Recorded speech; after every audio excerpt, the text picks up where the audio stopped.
If you've seen LMNT all over fitness YouTube or in your gym bag recommendations, you've probably heard it's the cleanest electrolyte mix out there.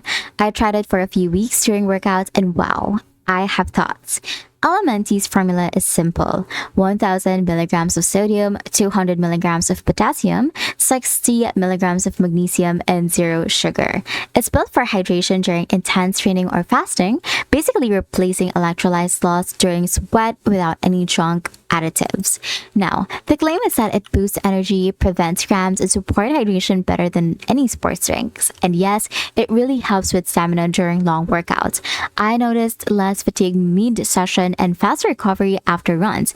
But let's be real, it is very salty, like borderline broth level if you're not used to it. Plus, the taste isn't for everyone. Some flavors hit hard, like the citrus and watermelon are manageable, but raw unflavored feels like seawater.